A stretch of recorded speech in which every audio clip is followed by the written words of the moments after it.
que este seminario está auspiciado por el laboratorio John Martin. John Martin es líder en muchísimas áreas y también líder en salud hepática, la cual tiene un nuevo integrante que es el Ursolid, que está pensado y está desarrollado para el funcionamiento óptimo del sistema biliar y para el cuidado de la salud hepática tanto en perros como en gatos. El ácido, el Ursolid contiene ácido urso desoxicólico.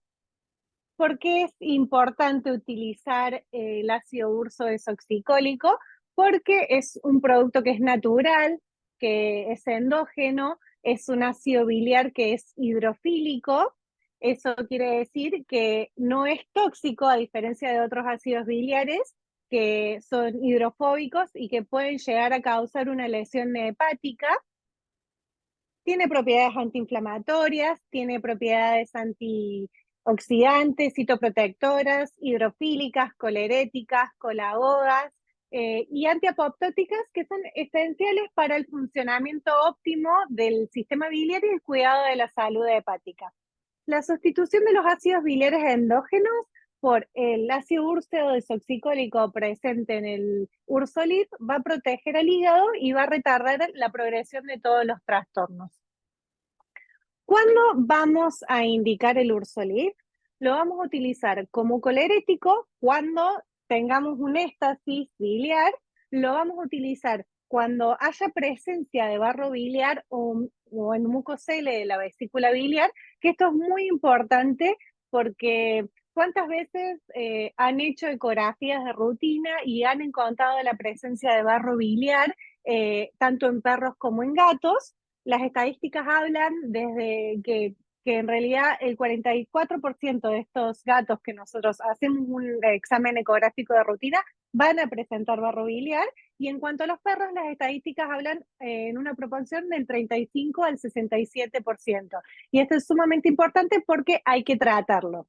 También lo vamos a indicar cuando ya tenemos los cálculos en la vesícula biliar, porque tiene acción litolítica, o también preventivos en aquellos animales que tienen antecedentes de formar cálculos o que tienen formación recurrente de barro biliar.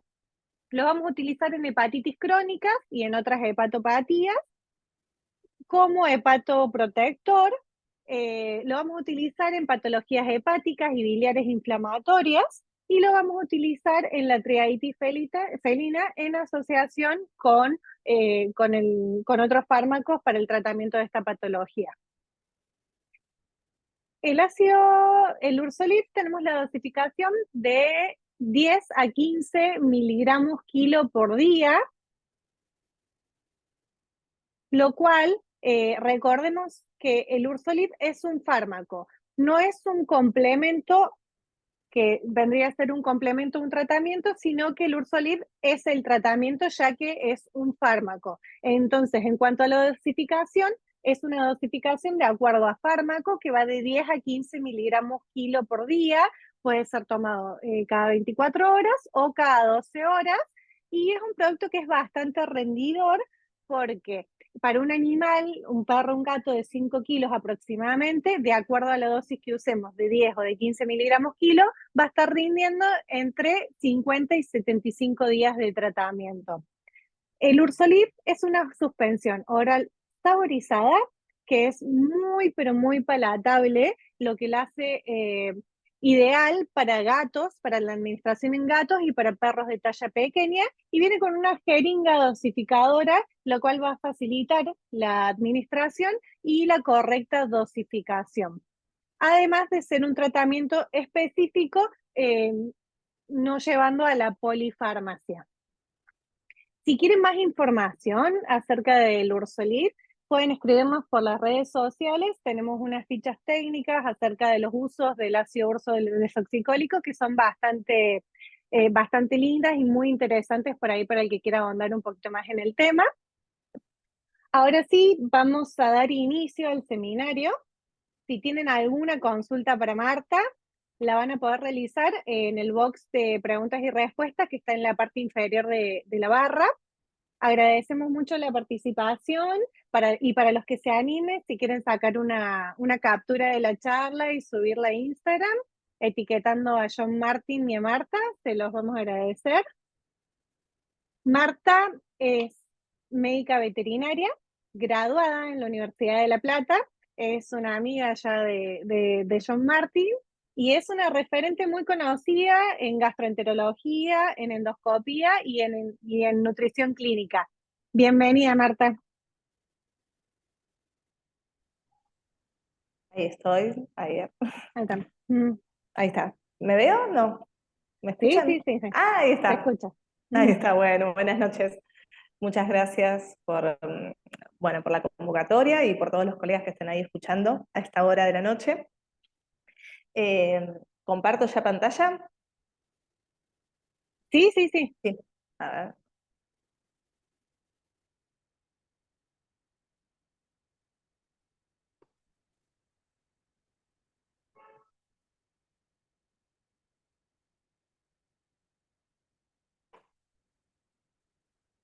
ahí estamos. Bueno, sí, como comentaba ya amiga del laboratorio, por suerte podemos ir tratando estos temas. El año pasado habíamos hablado un poquito, capaz que alguno ya estuvo, hicimos un pantallazo general de todas las hepatopatías en caninos, y esta vez nos pareció bueno enfocarnos en una como para profundizar más en los diferentes grupos, ¿no?, de hepatopatías que tenemos.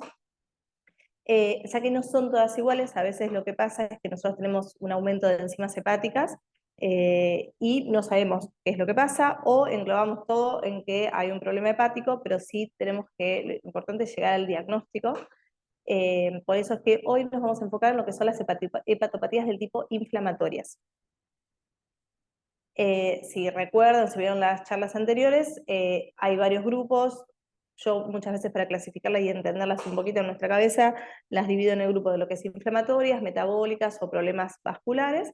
Acá nos vamos a centrar en lo que es las hepatitis del tipo aguda y crónica, que es quizás lo que más vamos a ver en la clínica. Y en caninos, ya que vieron cómo es esto, el gato es un mundo aparte. Y estas patologías por lo general se ven más en perros. En gatos por lo general tenemos más unas colangiopatitis, o sea, no hepatitis crónica puede haber, obviamente, hepatitis agudas también, pero no como entidad sola, sino casi siempre está asociado a lo que es vía biliar.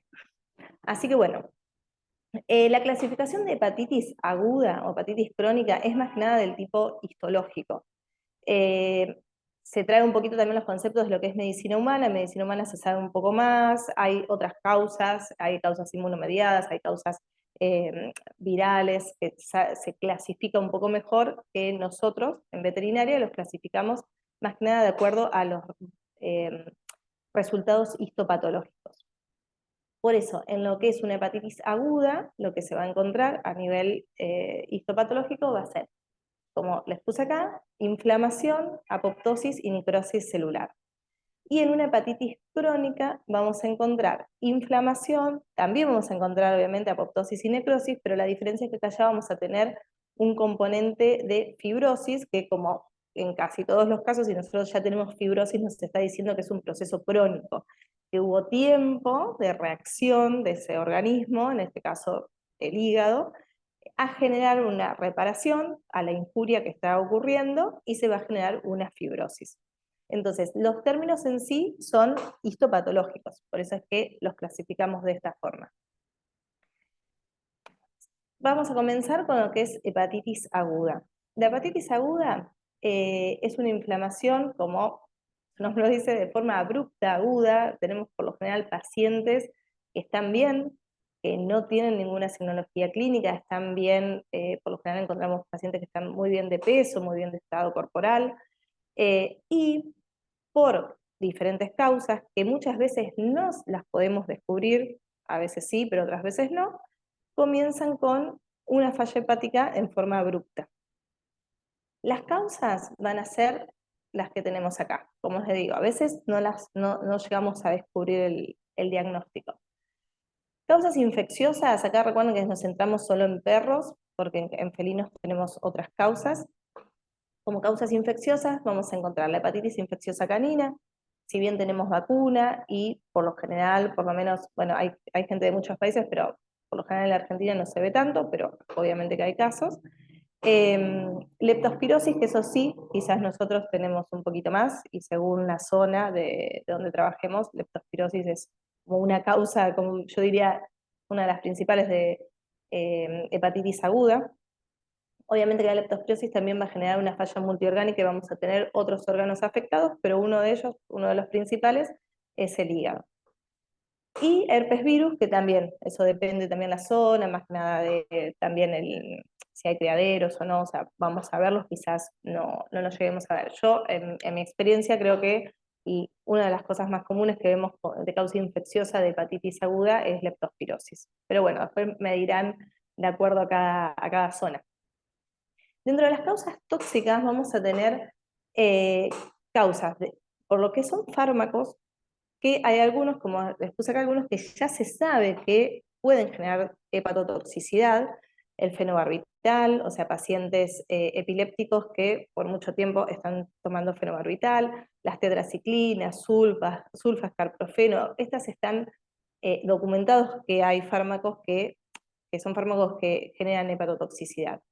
Pero no nos tenemos que olvidar que hay animales que van a generar reacción a fármacos que por sí mismos no generan hepatotoxicidad. Cada uno va a responder a diferentes, va a tener diferentes reacciones, y eso después vamos a ver un caso de un paciente puntual que tuvo una reacción a un medicamento.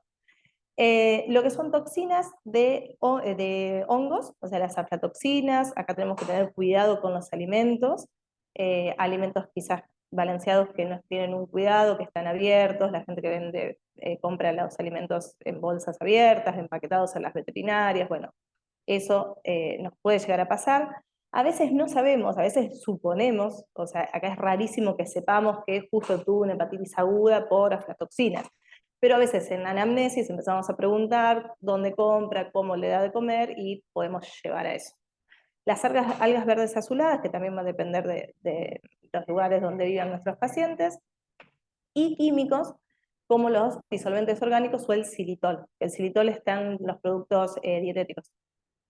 Así que bueno, esas serían como algunas causas de lo que es tóxicas.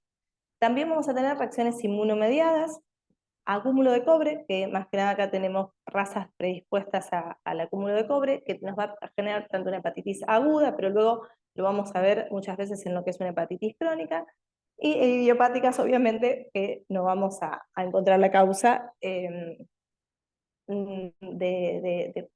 la inflamación. Después vamos a ver igual algo en hepatitis crónica, no quiero adelantarme.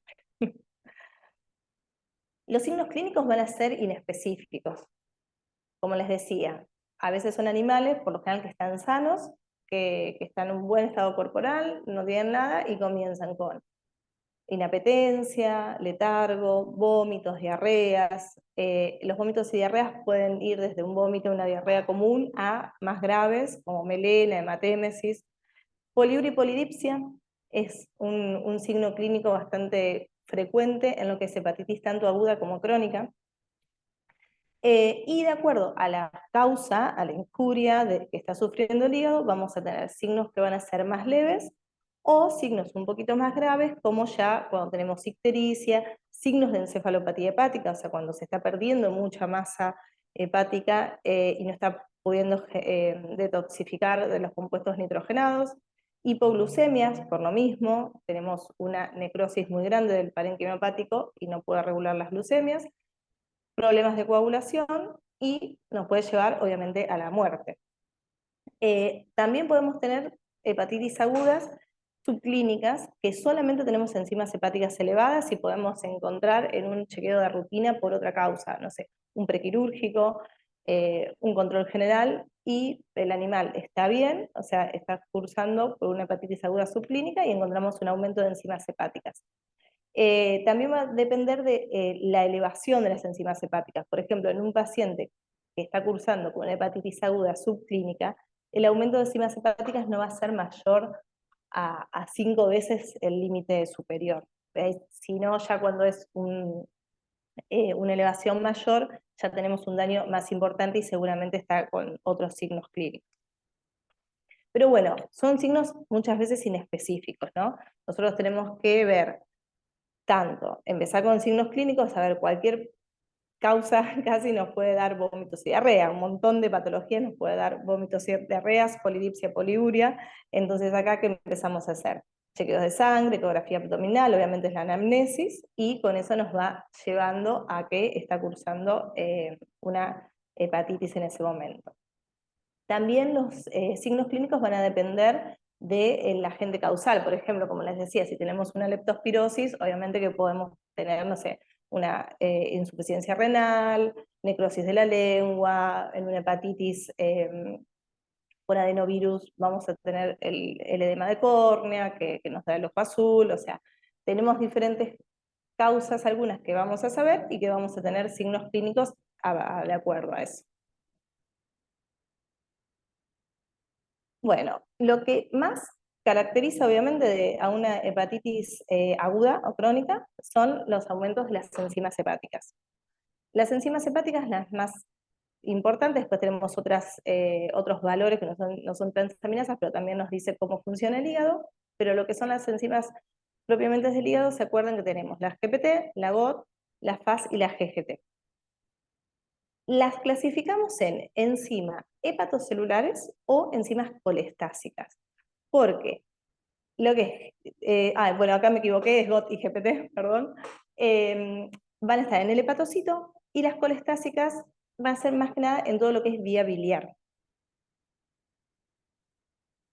Acá hacemos un repasito. La GPT, ¿dónde va a estar ubicada? En el citoplasma del hepatocito. Y en menor proporción en hígado de riñón. En cambio, la GOT va a estar ubicada en la mitocondria del hepatocito, pero también tenemos a nivel de músculo o corazón. Entonces, acá nosotros tenemos que ver si tenemos un aumento de ambas. Por ejemplo, si tenemos solamente un aumento de la GOT, tenemos que evaluar todo el paciente para ver si viene del hígado o de otro órgano. La GPT es la que, por lo general, primero va a aumentar, y esto es muy importante porque el aumento de la GPT es proporcional al daño que está sufriendo el hígado, o sea, a la necrosis que tenemos en el hígado. Entonces, como les decía, si es un aumento de, por ejemplo, no sé, a 100, 150, bueno, sabemos que hay un daño leve. Ahora, si nos encontramos con un paciente que tiene 800 de GPT, obviamente que sabemos que la necrosis que está sufriendo ese hígado es importante, o sea, el proceso que está sufriendo es grave. Y lo que tiene la GOT está en la mitocondria. Entonces también, si nosotros tenemos un aumento sostenido de ambas enzimas, sabemos que el daño es importante porque no solo se está liberando del citoplasma de la célula, sino también de la mitocondria. Nosotros casi siempre asociamos o dividimos a lo que es GOT y GPT de el hígado mismo, del hepatocito, y la fosfatasa alcalina y la GGT de lo que es vía biliar, porque más o menos también es una forma de saber dónde está el problema. Pero ¿qué pasa? En una hepatitis aguda se genera tanta inflamación a nivel del hepatocito que genera una colestasis intrahepática. Entonces vamos a tener también aumento de las enzimas colestásicas. Muchas veces cuando nosotros tenemos problemas puntuales de lo que es la vía biliar, tanto perro como gato, como hablaban hoy las chicas de, por ejemplo, cuando utilizamos el uso de soxicólico, cuando tenemos un mucocele o algún calculito en la vía biliar, vamos a tener casi siempre aumentadas solamente estas, las colestásicas, y quizás GOT y GPT es un leve aumento. Acá va a ser un poquito al revés, o sea, el inicio es en el hepatocito y no en la vía biliar, pero esa inflamación genera un aumento porque genera una colestasis intrahepática, o sea, no extrahepática. Entonces vamos a tener que ser casi seguro las 4 enzimas aumentadas. Bueno, y aparte, la fosfatasa alcalina, como sabemos, se encuentra en diferentes órganos y aumenta con el uso del fenobarbital. Entonces, por ejemplo, en un paciente convulsivo que está teniendo una hepatitis aguda, por causa medicamentosa, también podemos tener aumentado. Que eso también en la anamnesis vamos a saber, ¿no? Tenemos que, son como cambios muy inespecíficos que se pueden generar en diferentes patologías. Entonces es importantísimo la anamnesis y juntar todos los datos para poder determinar cuál es la causa.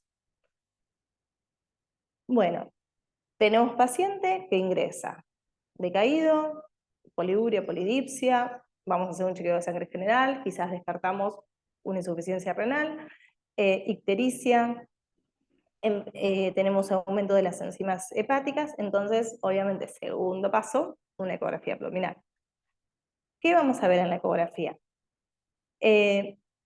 Tenemos que saber interpretar las ecografías, o sea, yo me dedico a gastroenterología, no soy ecografista, no sé mucho de ecografías, pero sí tenemos que saber interpretar, porque el ecografista nos va a decir cambios y nosotros tenemos que saber la importancia de ese cambio.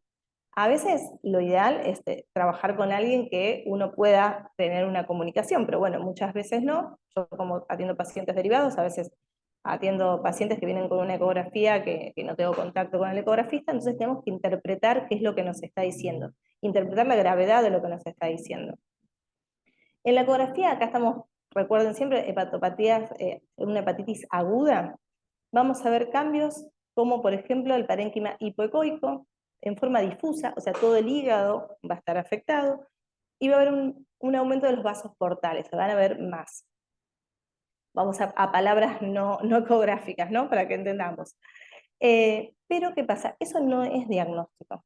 O sea, nosotros no busquemos el diagnóstico en la ecografía. La ecografía nos dice, nos da indicios, pero no es el diagnóstico. El diagnóstico se va a dar por todo el cuadro y si se puede hacer el histopatológico, mejor, obviamente.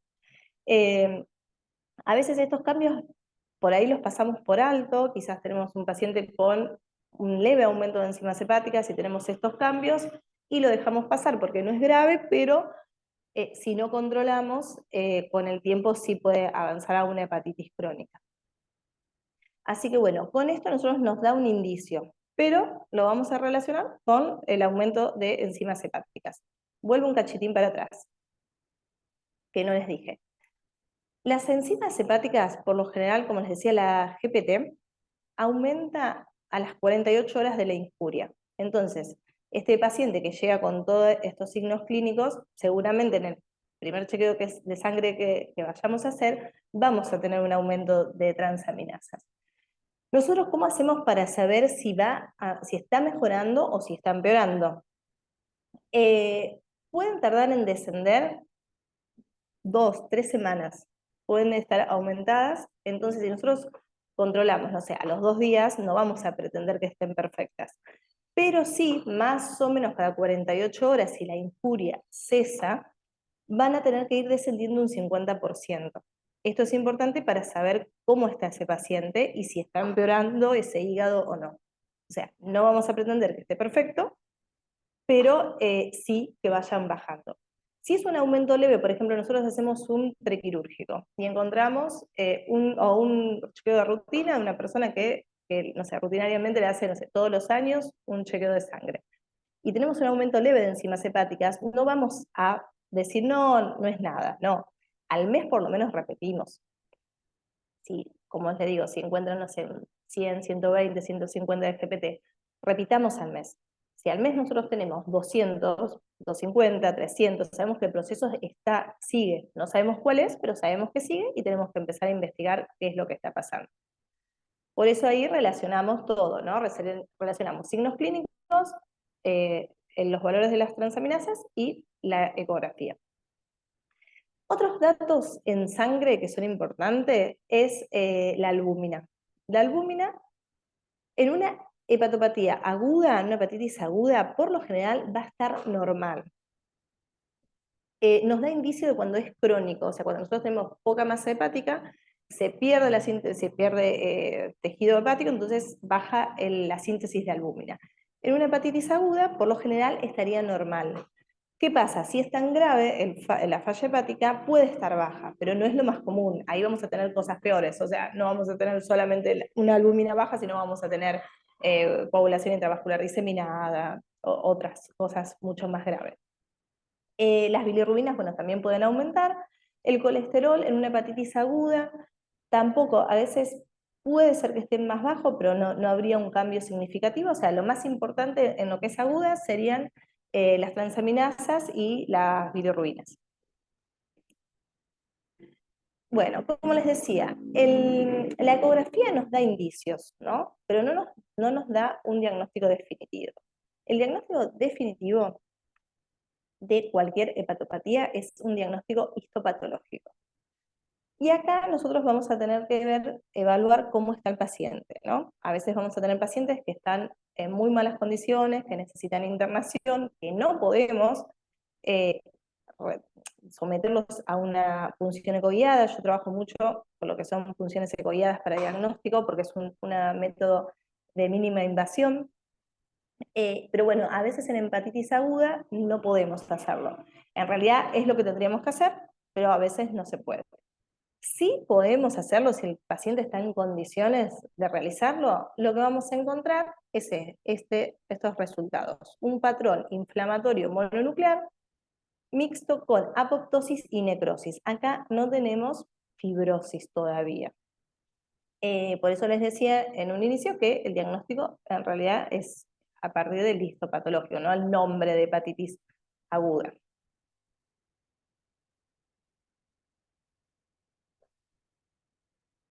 El tratamiento de una hepatitis aguda va a depender, si encontramos la causa, podemos llegar a hacer un tratamiento para eso, como les decía hoy, si es leptospirosis, por ejemplo, si es, bueno, adenovirus no, si es herpes virus tampoco, si son algunas toxinas tampoco, entonces el tratamiento más que nada va a ser un tratamiento empírico, va a ser un tratamiento de sostén. Vamos a ir corrigiendo lo que vayamos encontrando. La deshidratación va a variar muchísimo, porque podemos tener pacientes que son ambulatorios a tener pacientes que necesitan sí o sí una internación. Entonces, si está mal y necesita internación, va a ser para corregir el shock hipovolémico, ver, como les decía, la deshidratación, coagulopatías, anemias. Podemos tener signos de encefalopatía hepática, no es lo más común en una hepatitis aguda, pero si hay mucha destrucción de tejido hepático, sí. La antibiótico-terapia va a depender también de la causa, ¿no? Por ejemplo, si hay leptospirosis, daremos un tratamiento adecuado para eso. Si tenemos alguna otra infección, alguna septicemia que no sea un inicio hepático, pero esté en otro órgano y esté generando una afección hepática, va a necesitar antibiótico-terapia. Y lo más importante son todos los antioxidantes para hacer un soporte de ese hepatocito. El hígado es un órgano que tiene una alta capacidad de regeneración. Nosotros tenemos que darle todo al hígado porque este es el momento para salvar el hígado. ¿Qué pasa si nosotros no frenamos esta inflamación? Puede seguir su curso y tener un paciente con una hepatitis crónica, que la hepatitis crónica ya no es reversible. Este es el momento en el que nosotros tenemos que actuar y darle todo lo que el hígado necesita para poder salvarlo, digamos, para poder salvar cada hepatocito. Entonces, la mayoría viene en todos los protectores hepáticos que conocemos, ¿no? Después las dosis yo se las puedo pasar, si quieren, de paso a las chicas y les pasamos por mail o lo subimos de alguna forma. Nunca pongo las dosis porque a mí lo que me interesa más es que lleguemos a los diagnósticos, las dosis las buscamos en cualquier libro. ¿Qué es lo importante? La metionina. La metionina es un precursor del glutatión, que son todos antioxidantes. La N-acetilcisteína, la silimarina también, la vitamina E, el ácido urso desoxicólico, como hablábamos hoy, todo lo que es, el mecanismo de acción es generar una protección para ese hepatocito que se está dañando. Y acá no lo puse, pero bueno, algo importantísimo es el soporte nutricional. Como les decía, el hígado necesita todo lo mejor, necesita aminoácidos de alto valor biológico. Entonces, en este momento, si no tiene encefalopatía hepática, nunca hay que hacer una restricción proteica. La restricción proteica en un problema hepático solamente la tenemos que elegir cuando hay encefalopatía hepática. Acá nosotros le tenemos que dar proteínas de alto valor biológico, no hacer restricción proteica, o sea, darle de comer, darle los aminoácidos que necesita ese hepatocito para regenerar, más obviamente todos los antioxidantes.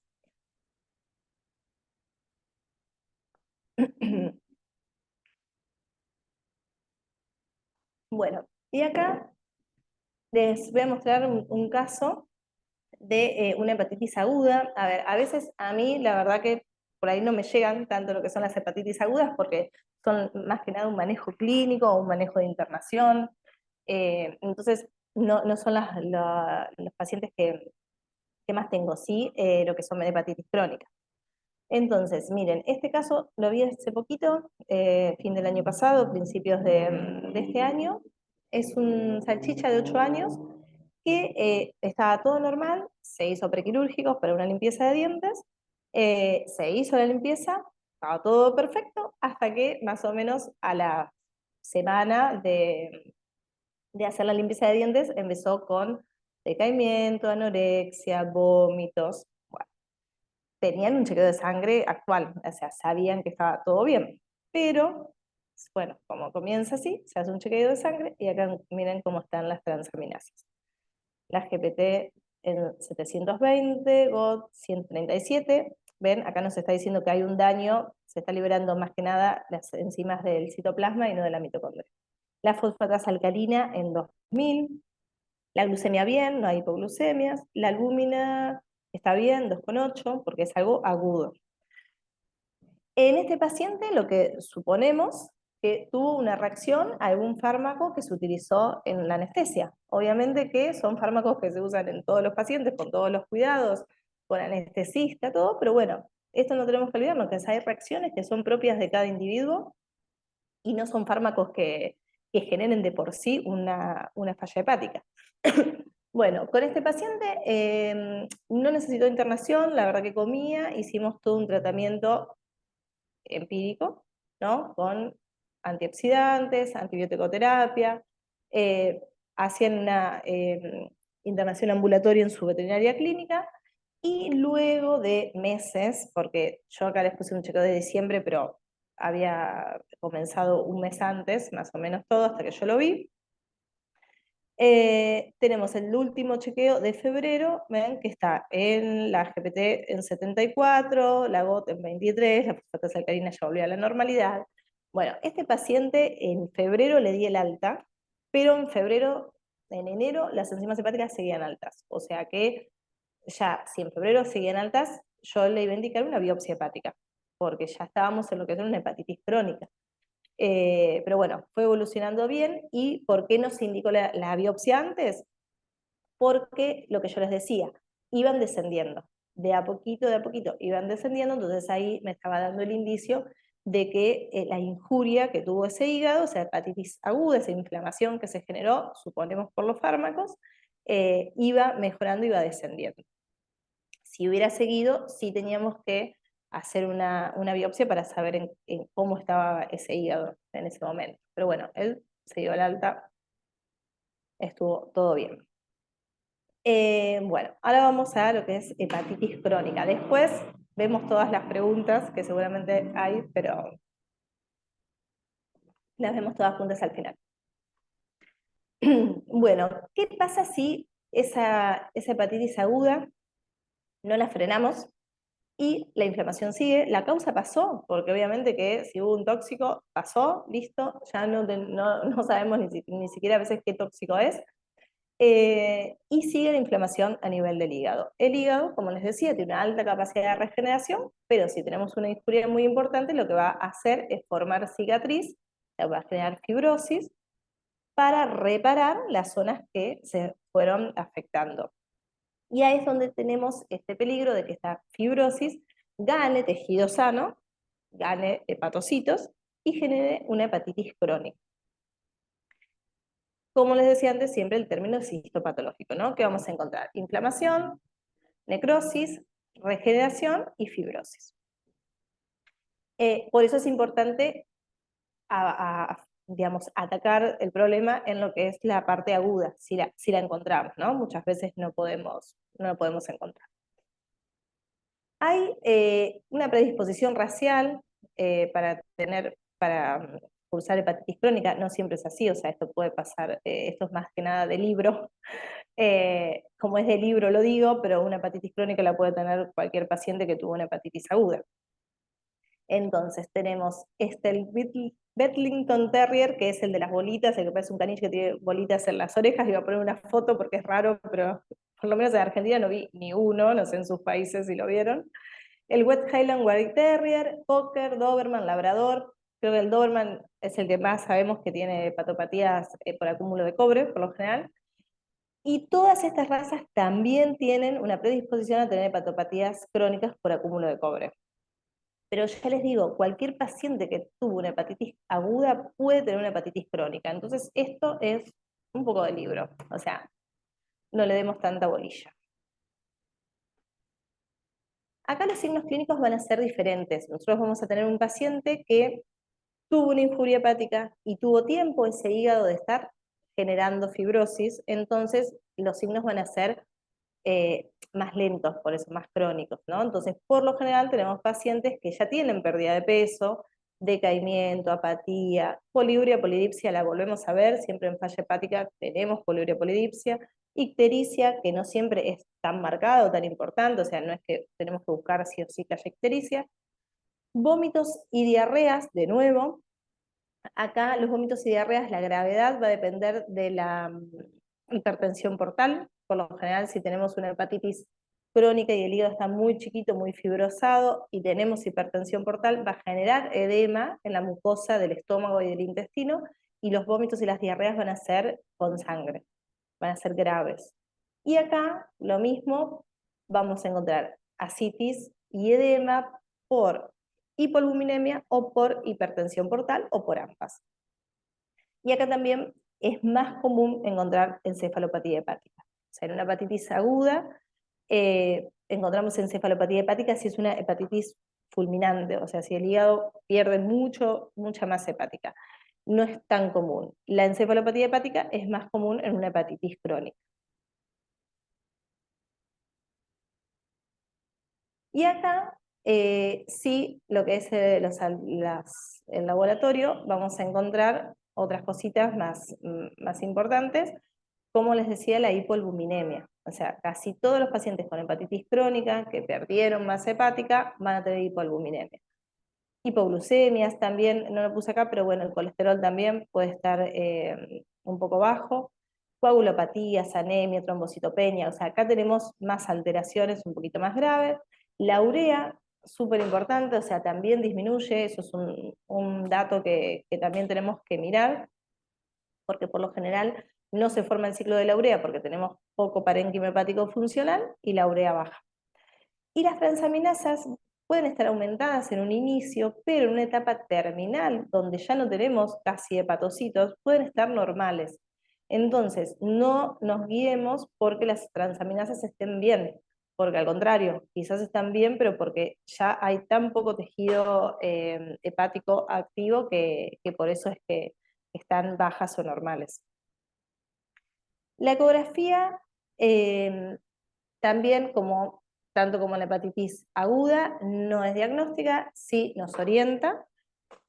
Vamos a encontrar fibrosis, cambios por lo general se ve el hígado más chiquito, en la superficie irregular, se pueden ver los nódulos de regeneración que se forman, porque como les decía, empieza a crecer el tejido conectivo, pueden quedar hepatocitos aislados sin función, entonces ecográficamente muchas veces se ven esos nódulos de regeneración que se están formando. Y acá, que acá más o menos también podemos saber el pronóstico para darle a ese paciente, podemos tener ascitis, hipertensión portal, SHUT adquiridos, gastritis y enteritis que les decía por la hipertensión portal. Un paciente que tiene ascitis e hipoalbuminemia, por lo general, sabemos que es una sobrevida de pocos meses. Si nosotros tenemos un paciente con fibrosis hepática, pero que todavía tenemos tejido funcional y no está con hipoalbuminemia, sí puede tener más tiempo de vida. A ver, yo he tenido pacientes de 3 años, digamos, tratados, cuando llegamos al diagnóstico han estado muy mal, pero han vivido 2, 3 años.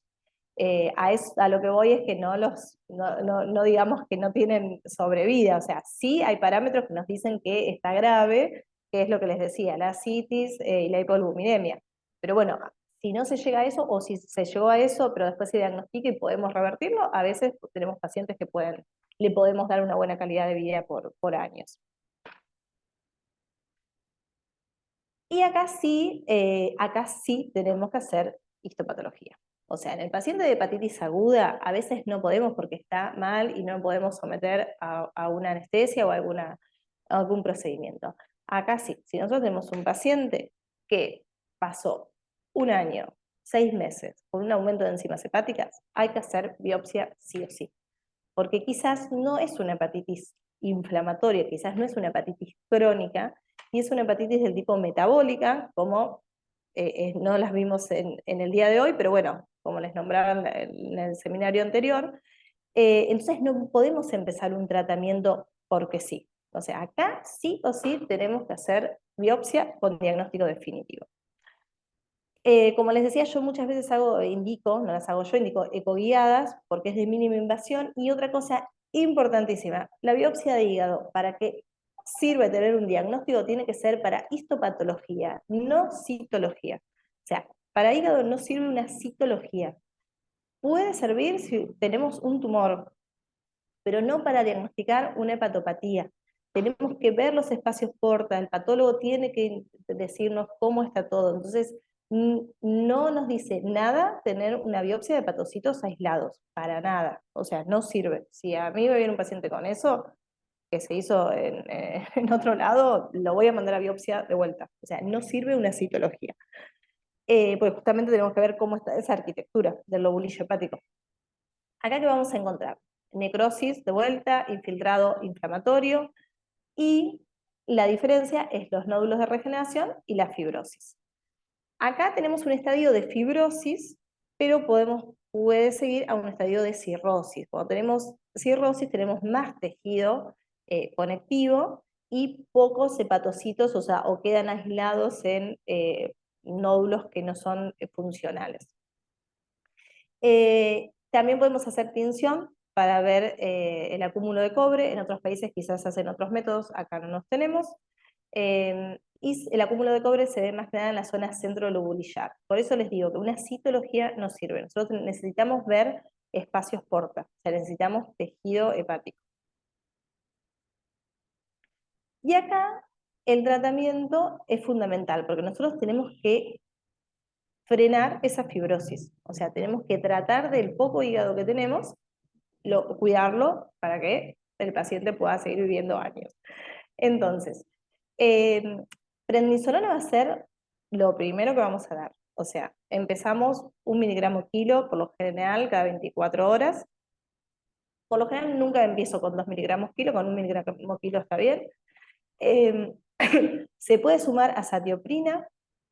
Si bien no tenemos como entidad una hepatitis crónica inmunomediada, eh, como por ahí puede pasar en medicina humana, sí hay respuesta a los inmunomoduladores, entonces podemos hacer el tratamiento con ambos. Yo por lo general lo que hago es empiezo con prednisolona y según la gravedad a ese sumo azatioprina. Lo que tiene la prednisolona es que también va a aumentar luego otras enzimas hepáticas, por ejemplo, en un uso prolongado vamos a tener un aumento de la fosfatasa alcalina, no voy a saber por qué es, entonces a veces para poder bajar la prednisolona sumo azatioprina. Esto lo podemos hacer si nosotros tenemos una biopsia, si sabemos cómo está ese hígado, porque si es un paciente con una hepatopatía del tipo vacuolar, no le voy a dar corticoides, entonces por eso es que nunca empiezan este tratamiento sin tener un diagnóstico. Bueno, el ácido urso desoxicólico, que actúa aparte de aumentar la secreción de bilis en lo que son las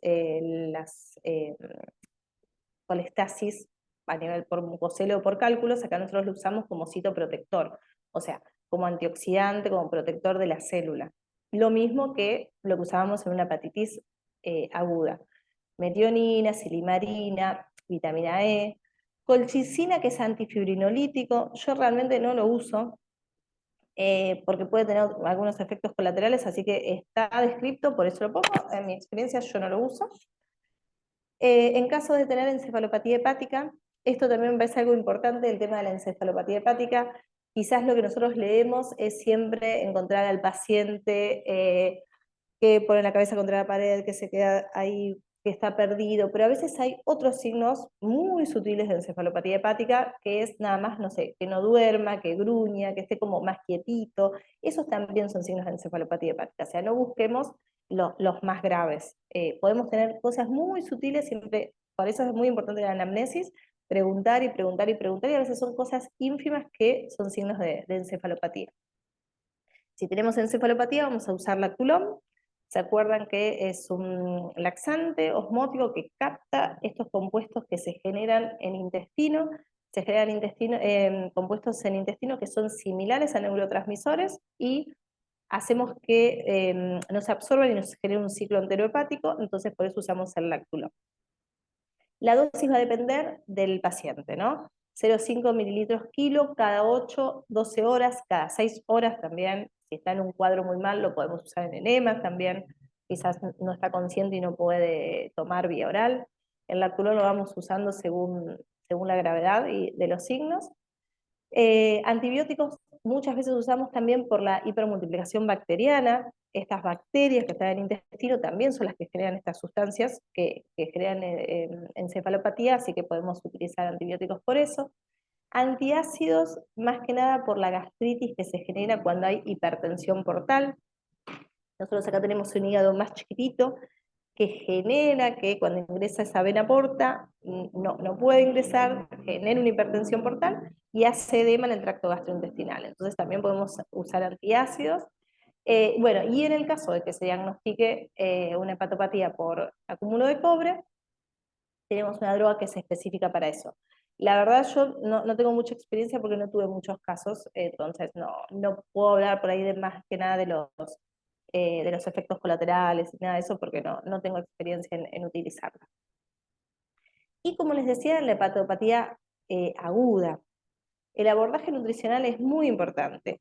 Nosotros tenemos que tratar de que ese hígado, lo poquito que está funcionando, funcione y se regenere. Entonces, lo mismo, no hagamos restricción proteica si no hay encefalopatía hepática. Si el animal no tiene encefalopatía hepática, tiene que comer y comer muy bien. O sea, proteínas de alto valor biológico.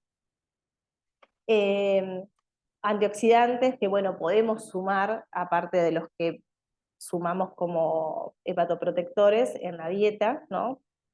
Siempre tiene que tener un suplemento de vitaminas y minerales si hacemos dietas caseras, si hacemos dietas comerciales, ya está todo incluido. Y lo que les decía, solamente restricción proteica en encefalopatía hepática. Después si quieren me consultan tema dieta, mal último. Bueno, y acá les voy a mostrar unos casos de hepatitis crónica. Este paciente se llama Teo, es un Yorkie de 2 años, y los signos empezaron con encefalopatía hepática, así, de una, sin mediar otra cosa antes. Entonces, ¿qué tenemos acá? Un Yorkie, que es una raza predispuesta a tener Jun, 2 años, o sea, joven, y encefalopatía hepática. Lo primero que uno va a pensar, listo, ya está, tiene un Jun, en algún lado lo vamos a encontrar. Bueno, no, no tenía Jun. Los ácidos biliares estaban elevados también, que no es patognomónico de los Jun, así que de otra hepatopatía también pueden estar elevados. Y como les digo, comenzó con encefalopatía hepática, vómitos, diarreas, estuvo internado. Ahí sí, con él se comenzó con una dieta de restricción proteica, lactulón.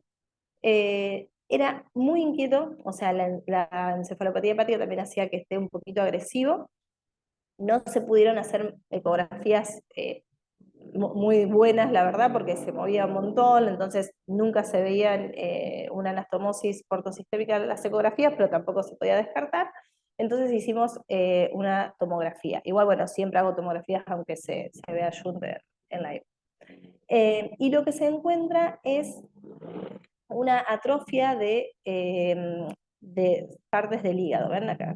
Tenemos silueta hepática con hipertrofia segmentaria en lóbulo caudado, no se evidencian nódulos, masas.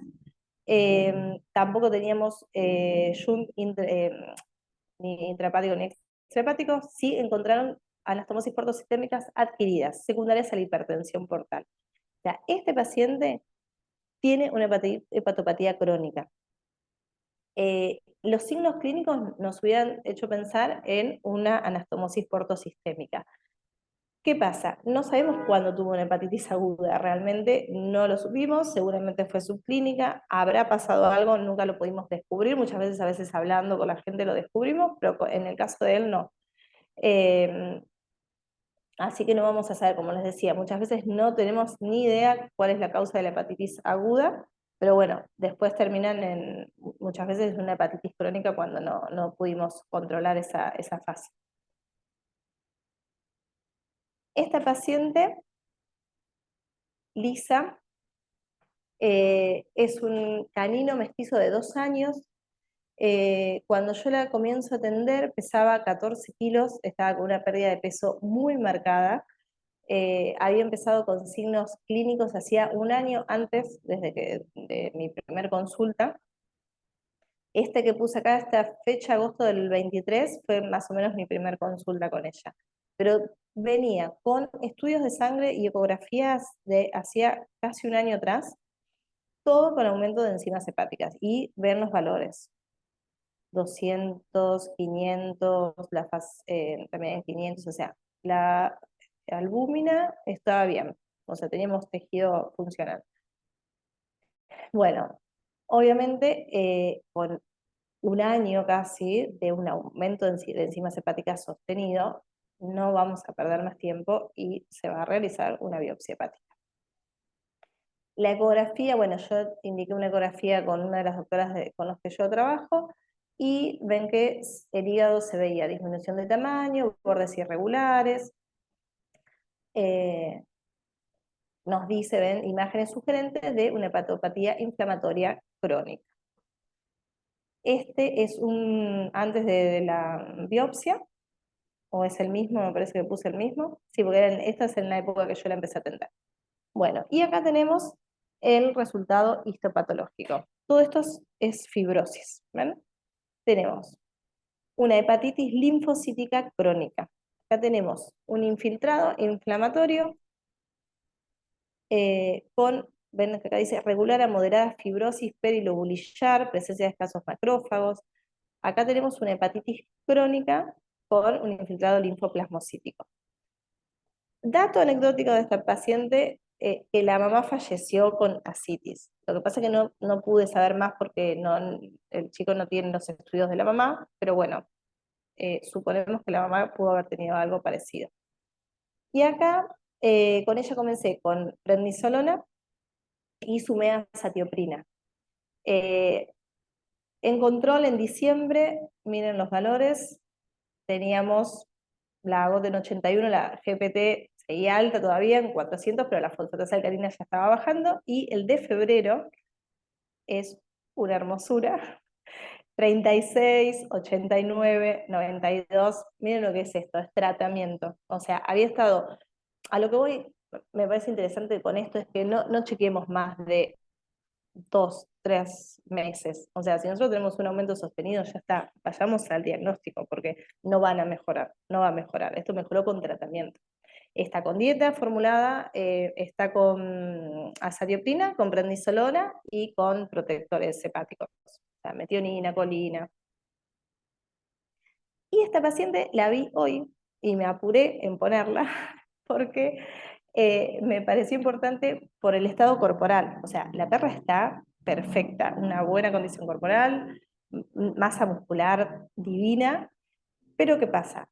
Le hacen un prequirúrgico para castrarla el año pasado y se encuentran con algunos valores alterados.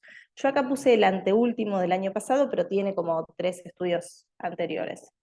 Miren, la GPT 332, la GOT 59 no está tan mal, la GGT tampoco está tan mal, pero bueno, la GPT sí.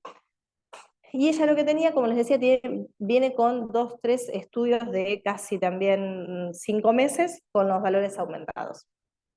El actual, que este se lo hizo ahora para verme, tenemos GPT en 200, la GOT en 55, o sea, está un poquito mejor, pero ella ya la vio hoy y va a biopsia hepática. O sea, ya está, es un paciente con una hepatitis crónica. Nosotros tenemos meses de aumento de enzimas hepáticas, y yo no sé si es una hepatopatía del tipo vascular o una hepatopatía, una hepatitis crónica. Entonces, no hicimos nada. Sí, obviamente, todos los antioxidantes para el hígado, dieta, pero ningún tratamiento. Vamos a ir a biopsia hepática y ahí ya vamos a poder instaurar el tratamiento adecuado. Pero me pareció justo que hoy vino a consulta, y la importancia de ella, tiene una hepatitis subclínica, o sea, no tiene nada, está perfecta, y saltó por un prequirúrgico. Entonces acá tenemos que aprovechar, porque si hay una hepatitis crónica tenemos que frenar esa reacción inflamatoria antes de que tengamos ascitis, hipoalbuminemia. O sea, ahora es el momento de saber qué es lo que le pasa. Así que bueno, ahí estamos. Hicimos un breve resumen. Espero que les sirva y vemos las preguntas. ¿Habilitamos el chat para las preguntas o las leo y...? No sé si ves el box de preguntas Sí, y sí, respuestas. Bueno, ahí sí, sí, sí. están y si querés ir contestando desde ahí. Dale, yo por si alguien quiere preguntar algo, no sé si se puede. Como A vos ver, prefieras. sí, a ver. Tema de amonio, si es mejor medirlo, sí, se puede medir. Lo que pasa, a ver, todo esto depende mucho de los países y los que tenemos a mano, ¿no?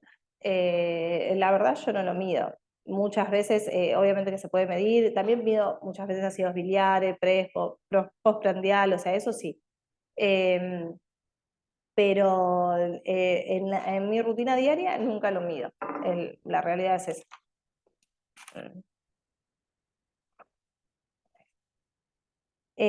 Acá. ¿Qué causa aguda? A ver, aguárdame un chiquitín que lo leo.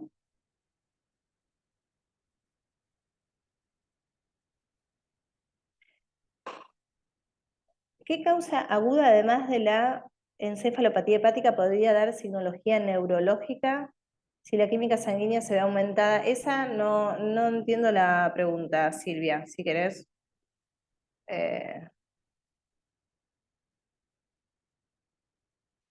Acá, ¿por qué dice que no hay recuperación en la hepatitis crónica si el hígado es el órgano con más alta regeneración? Porque en una hepatitis aguda podemos, y en una hepatitis crónica, si hay mucho tejido fibroso, de fibrosis, no lo podemos sacar, digamos, lo podemos frenar. Por eso es lo importante, es encontrar ese momento en el que nosotros tenemos una hepatitis crónica, pero con fibrosis y no con cirrosis. Por eso es que no se puede recuperar. O sea, el tejido que se ocupó por fibrosis, por cicatriz, no lo vamos a recuperar más. Lo que nosotros podemos hacer es frenar y que no siga esa fibrosis. Cualquier cosa, decime si no quedó clara la respuesta.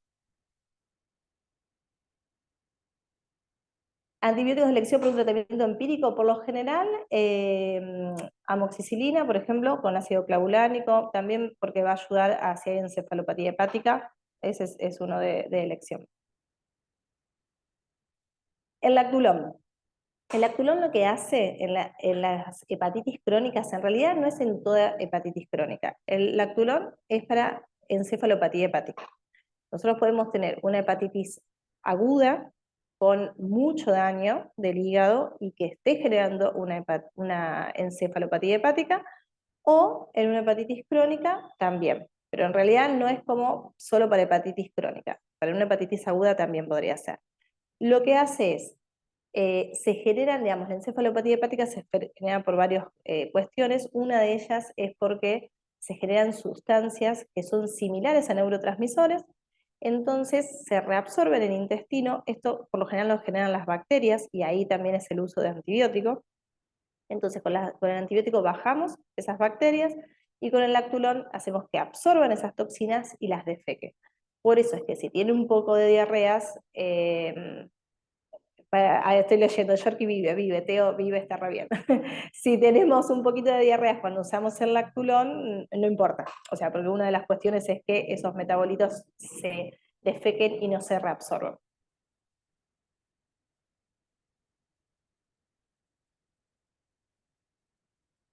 La albúmina en una hepatopatía crónica. La albúmina, esto me parece súper importante el tema de la albúmina. La albúmina se sintetiza en hígado, ¿no? Nosotros cuando tenemos hipoalbuminemia tenemos que buscar si el animal está comiendo, si está en inanición, que es rarísimo que, o sea, que baje la albúmina si el animal no está comiendo, tiene que ser un animal que, no sé, esté tirado sin ningún cuidado para que no coma.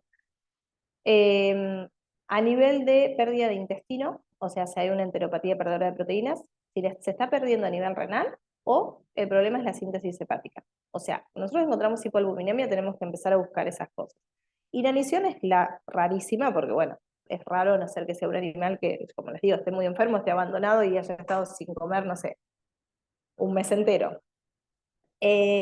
Si tenemos una enteropatía perdedora de proteínas, vamos a tener diarreas y ecográficamente se va a ver por lo general linfangiectasia, y ahí también tenemos razas predispuestas a enteropatía perdedora de proteínas, como el Sharpei, el Basenji, el Yorkie. Bueno, renal. Si no tenemos pérdida a nivel renal, listo, nos queda el hígado. Y el hígado baja en una hepatitis crónica porque tenemos poco parénquima funcional. O sea, se pierde el parénquima hepático que funciona y entonces se sintetiza menos albúmina, entonces por eso también tenemos ascitis en una hepatitis crónica. Tenemos ascitis por hipertensión portal y por hipoalbuminemia. En caso de nódulos hepáticos, ¿qué sería lo más indicado como tratamiento? Nódulos hepáticos, hay que tomar muestra de esos nódulos hepáticos y saber qué son esos nódulos hepáticos. O sea, hasta que tengas el histopatológico, lo ideal es hacer un tratamiento empírico con antioxidantes, como hablamos, pero esos nódulos hay que punzarlos y saber qué son.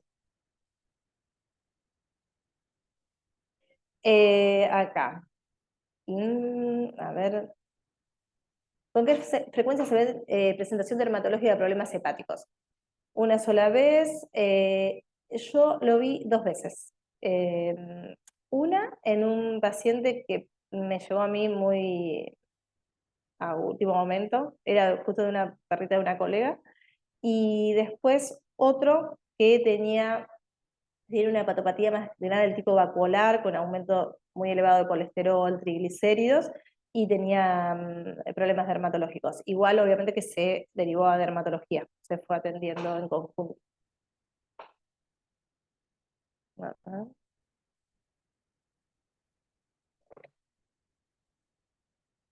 Acá. Fibrosis, polistopatología, hipertensión portal con anastomosis. Tratamiento de elección es la prednisolona. Acá. A Guadalupe te contesto. Hepatitis crónica con inicio de fibrosis, por histopatología e hipertensión portal. El tratamiento de elección es prednisolona. Siempre prednisolona en un inicio, por lo menos sí. ¿Cómo evaluar cuando empiezo con la satioprina? Y ahí yo voy evaluando de acuerdo al paciente. Si cómo está la albúmina, si esa prednisolona está haciendo más daño, o sea, si hay aumento de la fosfatasa alcalina, o si es un paciente que no puedo bajar mucho la prednisolona porque empiezan los signos, lo asocio a satioprina para poder ir bajando la prednisolona. En el último caso, en este de Lisa, es, digamos, una locura lo que bajaron los valores con el tratamiento, ¿no? Prednisolona y azatioprina, ya está con los dos.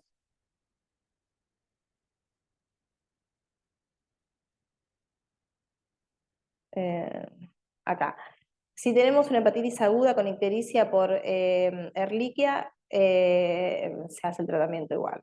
Yo haría el tratamiento para Ehrlichia igual con doxiciclina, porque es como si no tratamos uno, la hepatopatía sigue, así que yo haría el tratamiento igual. Esto eh, haría el tratamiento igual con doxiciclina por más que tenga metabolismo hepático.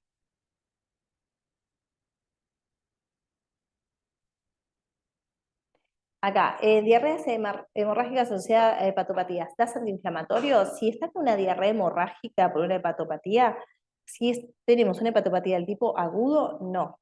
por lo general no, porque ahí no tenemos una fibrosis. El antiinflamatorio lo damos para frenar un poquito la fibrosis que se está generando. Entonces, si es un caso agudo, no le daría antiinflamatorios. Si es un caso crónico, sí, porque si hay diarreas hemorrágicas, por lo general es porque hay edema de la mucosa. O sea, tenemos edema en todo lo que es el tracto gastrointestinal. Entonces, ahí sí, a ese paciente sí le daría. Si es hepatitis crónica, si es hepatitis aguda, por lo general no. Manejo nutricional de la hepatopatía. Acá también lo mismo. Siempre que el paciente no tenga encefalopatía hepática, le das de comer lo mejor que se pueda, sea casero o sea comercial. O sea, el balanceado hepático solamente es cuando hay encefalopatía hepática o si tenés un paciente con acúmulo de cobre porque está formulado con menos cobre. Si no tiene encefalopatía hepática, ahí no se elegiría ese balanceado, se elegiría cualquier otro a nivel comercial, por ejemplo, hablando de comercial, un gastrointestinal, que es de fácil digestión, porque es un paciente que seguramente está con vómitos, con diarrea. Y si es una dieta casera, se formula sin restricción proteica, al contrario, con la más alta cantidad de proteínas que le podemos dar, para darle aminoácidos a ese patocito para que pueda eh, reconstituirse. Ustedes, chicas, díganme porque yo sigo leyendo, sigo leyendo. No, sí, hay un montón de preguntas. Bueno, pero bueno, ya la vamos a dejar ir a Marta porque si no vamos a estar toda la noche así. Acá está el mail de Marta que es consulta.subaldía@gmail.com. Si se han quedado con alguna duda, si le quieren hacer alguna consulta, ella siempre está abierta a responderles. O si no, también en su Instagram, que no me acuerdo cómo era. Sí, no te lo pasé. Es M Subaldía, medicina digestiva. También la pueden seguir por ahí o Sí. consultarle por ahí. De todas formas, sí que había algunas preguntas acerca de la charla de hoy, que repita un par de cosas. No se hagan problema porque va a quedar grabada. Pero bueno, vamos a despedir primero a Marta. Muchas gracias. Excelente la Bueno, charla, como siempre, muy clara y siempre de mucha utilidad para la clínica diaria, por ahí para los que no somos especialistas en tu tema. sí, sí, a mí siempre me interesa más que nada eso, ¿viste? Que nos quede lo que podemos hacer en la rutina diaria. Y Después bueno. lo demás se ve, se Ujú, lee y hay tiempo. Así que bueno, muchas ujú. gracias a John Martin por invitarme y bueno, y a todos los colegas que están ahí escuchando hasta altas horas de la noche. Así que bueno, espero que les Ujú. sirva y cualquier cosita me contactan. Perfecto, bueno, muchas gracias de vuelta y muchas gracias también a todos los colegas por acompañarnos. Como siempre, les recomiendo que nos sigan en las redes sociales para más información de los productos o para enterarse de todas las novedades del laboratorio. Estamos en Instagram, en YouTube, en Facebook y también hay un grupo cerrado de Facebook que es exclusivo para veterinarios y futuros veterinarios que se llama Vete Online JM, que está el código QR. Si lo escanean, lo lleva directo al enlace para unirse.